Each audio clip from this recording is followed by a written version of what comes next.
कार्यक्रम में उपस्थित परिवहन एवं सैनिक कल्याण मंत्री श्री प्रताप सिंह कचहरियावास जी, होम्योपैथी विश्वविद्यालय के चेयरपर्सन डॉक्टर गिरीन्द्र पाल जी, माननीय सांसद एवं प्रायोजक सोसाइटी के अध्यक्ष डॉक्टर मनोज राजौरिया जी,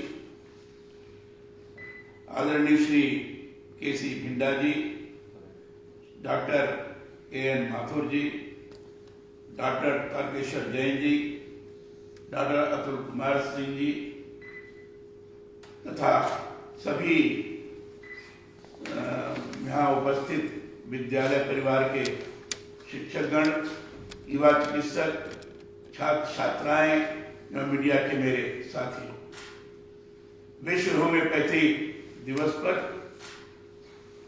और इस चिकित्सा पद्धति के प्रवर्तक डॉक्टर हैनिमैन के 267वीं जन्म दिवस की आप सभी को हार्दिक बधाई और शुभकामनाएं। इस महत्वपूर्ण अवसर पर मुझे जानकर प्रसन्नता है कि आपका यह विश्वविद्यालय विश्व का प्रथम होम्योपैथी विश्वविद्यालय है और यह पूर्णतया होम्योपैथी शिक्षा, चिकित्सा एवं अनुसंधान को समर्पित है। आज इसके परिसर में post graduate institute of homeopathy के नवनिर्मित भवन के उद्घाटन की भी आप सभी को बहुत बहुत बधाई। मुझे यह बताया गया है कि इस विश्वविद्यालय में 6 विषयों में पोस्ट ग्रेजुएट शिक्षा दी जाती है और भारत में होम्योपैथी शिक्षा में पोस्ट ग्रेजुएट कोर्स इसी संस्था के संगठक कॉलेज द्वारा प्रथम बार सन 1990 में शुरू हुआ था। यह जानना सच में मेरे लिए अत्यंत सुखद है। मैं मानता हूं कि होम्योपैथी समग्र, तार्किक और व्यक्तिपरक दवा चिकित्सा प्रणाली है। प्रसिद्ध जर्मन चिकित्सक हैनिमैन ने रोगी के लक्षण की समानता के आधार पर ही इसे इजाद किया था।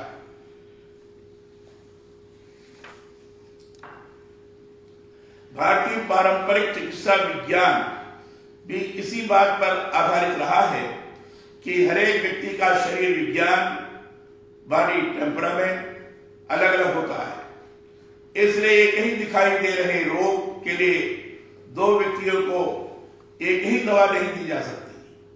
दवा व्यक्ति से जुड़े उसके बॉडी टेम्परामेंट के हिसाब से दी जाती है। प्राचीन आयुर्वेद में नाड़ी ज्ञान भी इसी से जुड़ा है।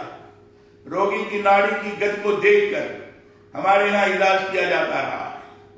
मैं समझता हूं होम्योपैथी में भी इसी तरह से व्यक्ति के बाह्य पक्ष नहीं, उसके आंतरिक पक्ष को देखकर और समझकर इलाज किया जाता है। समानता पर आधारित इस चिकित्सा पद्धति से इसलिए भी मेरा निकट का नाता रहा है। डॉक्टर पाल ने बताया कि मैं होम्योपैथी पर बहुत विश्वास करता हूं और प्रयास यही करता हूं कि आवश्यकता पड़ने पर, अगर किसी जरूरत पड़ने पर होम्योपैथी दवा से ही सारी समस्याओं का समाधान किया जाए, ये मेरी कोशिश भी रहती है और इसलिए मैं उस तरह का लेता हूं। मैंने विश्वविद्यालय शिक्षा के अंतर्गत मैं सदा ही इस बात पर जोर देता रहा हूं कि विद्यार्थी जो ज्ञान शिक्षण के दौरान अर्जित करे उसके अंतर्निहित में जाए। किसी शब्द का भी प्रयोग यदि कहीं होता है तो उसके अर्थ को भी गंभीरता से समझे। औषध शब्द को ही लें, इसका अर्थ उस दवा से नहीं है जिससे रोग ठीक हो जाए। औषध का अर्थ है वेदना को दूर करने वाली वस्तु। इसी तरह होम्योपैथी भी 2 ग्रीक शब्दों से बनी हुई चिकित्सा पद्धति है। यह 2 शब्द हैं, होमोइस और पैथोस। होमेस का अर्थ होता है समान और पैथोस शब्द करुणा से बना हुआ है। डॉक्टर सैमुअल हैनिमैन ने इस पद्धति की खोज रोगों के लक्षणों को व्यक्ति के स्वभाव और प्रवृत्ति से जोड़कर करने और फिर उसी हिसाब से इलाज करने के अंतर्गत की। इस चिकित्सा पद्धति में बीमारी के लक्षणों को ठीक से समझकर इलाज किया जाता है।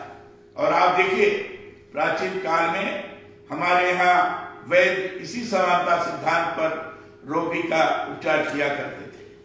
तैत्तिरीय उपनिषद की शिक्षावली में आचार्य द्वारा दीक्षांत उपदेश देने का वर्णन है।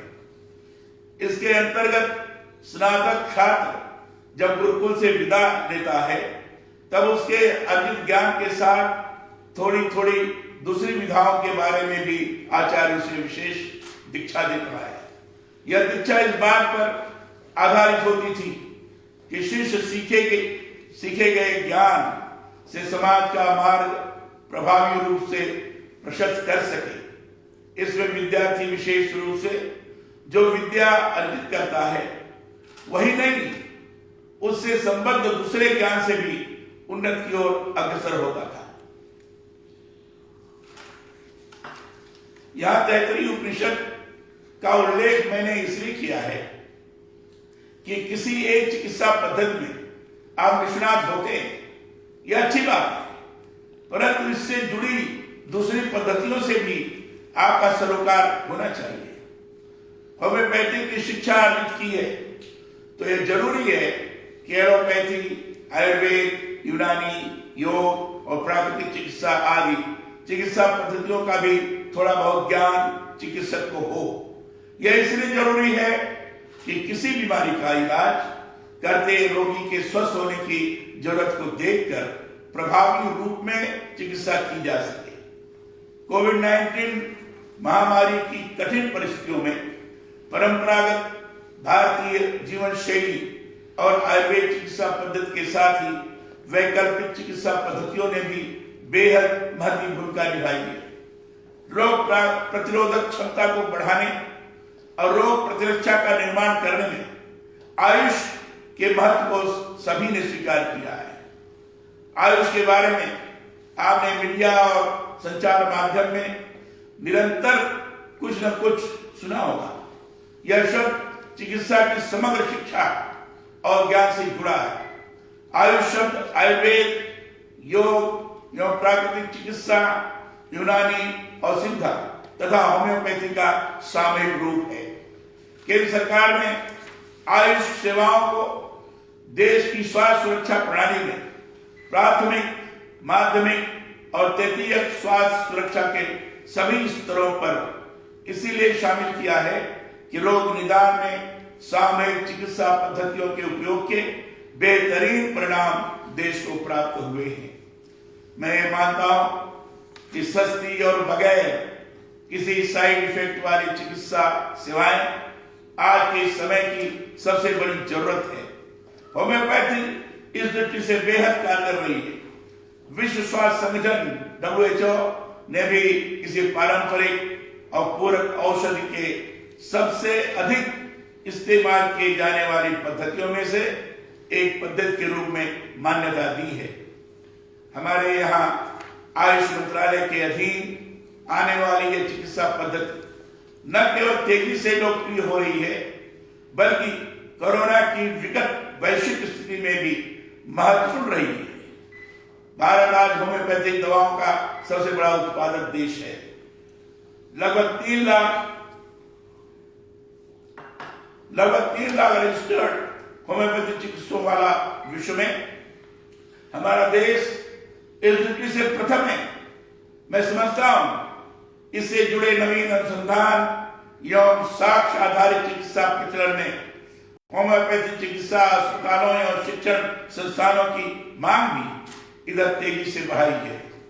भारत सरकार ने 2019 में राष्ट्रीय होम्योपैथी आयोग विधेयक भी इसी दृष्टि से पारित किया, जिसका उल्लेख श्रीमान राजौरिया जी ने किया था। इस चिकित्सा पद्धति का समुचित विकास सभी स्तरों पर हो, इसके तहत राष्ट्रीय होम्योपैथी आयोग गठन के साथ ही देश में उच्च स्तरीय होम्योपैथी मेडिकल पेशेवरों को उपलब्ध कराने के प्रयास किए जा रहे हैं। मैं मानता हूं कि पोस्ट ग्रेजुएट होम्योपैथिक चिकित्सकों की आज के संदर्भ में देश में विशेष आवश्यकता है। इस संदर्भ में पोस्ट ग्रेजुएट शिक्षा के लिए आपके संस्थान द्वारा अलग से बनाया गया यह भवन एवं इस हेतु के विशेष प्रावधानों की मैं प्रशंसा करता हूं। मैं मानता हूं कि भारतीय वातावरण के अनुसार होम्योपैथिक दवाओं के उपयोग क्षेत्रों में अनुसंधान को बढ़ावा दिए जाने की जरूरत है।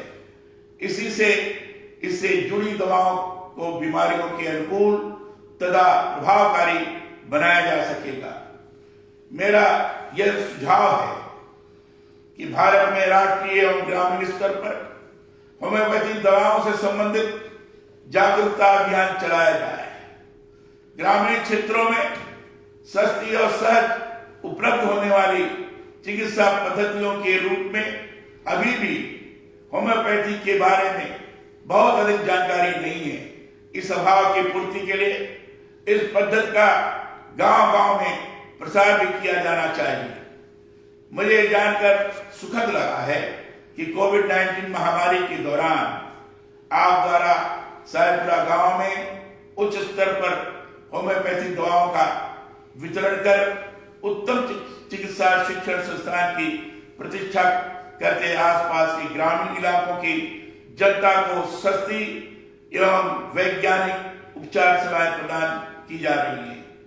महामारी के दौरान संस्थान के चिकित्सकों द्वारा एसएमएस अस्पताल एवं महिला चिकित्सालय में भर्ती कोरोना मरीजों पर अध्ययन करते हुए 42 संक्रमितों का कारगर उपचार करने और इस दौरान एलोपैथिक दवाइयों के साथ होम्योपैथिक दवाओं की योग्यता सिद्ध करने के आपके प्रयासों की मैं तहे दिल से सराहना करता हूं।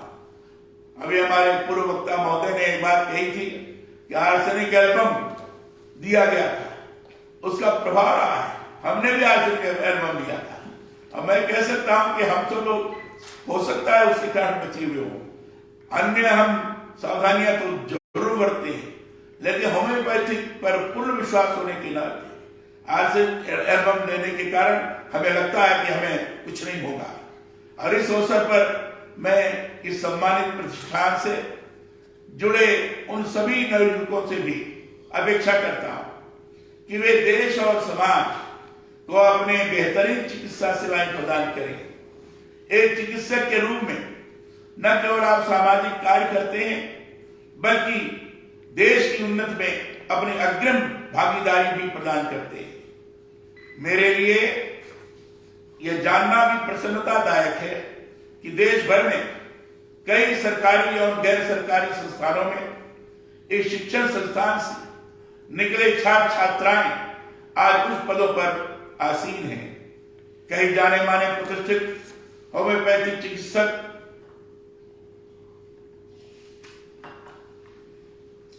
इसी कॉलेज के एलुमनाई हैं।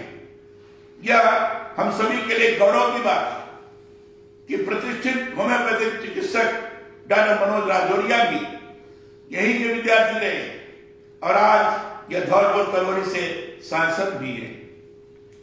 उनका संस्थान के प्रति जुड़ाव और अपनी चिकित्सा पद्धति के प्रति लगाव इस बात को दर्शाता है कि होम्योपैथिक चिकित्सा पद्धति का भविष्य बेहद उज्जवल है। उम्मीद करता हूं कि होम्योपैथिक चिकित्सा पद्धति से नवीनतम अनुसंधान के साथ ही इसे जन जन तक सुलभ कराने के लिए भी आपका विश्वविद्यालय निरंतर प्रयास करता रहेगा। मैं डॉक्टर धीरेन्द्र पाल जी जो लगातार इस विश्वविद्यालय को आगे बढ़ाने की दिशा में यत्नशील रहे हैं, जिन्होंने विश्वविद्यालय को एक मूर्त रूप प्रदान किया है, जिन्होंने होम्योपैथी को पूरे विश्व भर में इस ढंग से लोगों के सामने प्रस्तुत किया है कि होम्योपैथी के विश्वविद्यालय के रूप धारण करते हुए अनेक लोगों को होम्योपैथी के बारे में जानकारी देते हुए आगे बढ़ा रहा है। मैं धीरेन्द्र पाल जी का बहुत बहुत इस दृष्टि से प्रशंसा करता हूं और उनको उनकी जितनी तारीफ की जाए वो कम है ये मैं कह सकता हूं।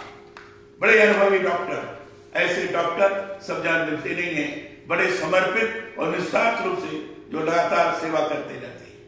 आप सभी को विश्व होम्योपैथिक दिवस पर पुनः बहुत बहुत बधाई एवं युवा चिकित्सकों को भावी जीवन के लिए बहुत बहुत शुभकामनाएं धन्यवाद। जय हिंद।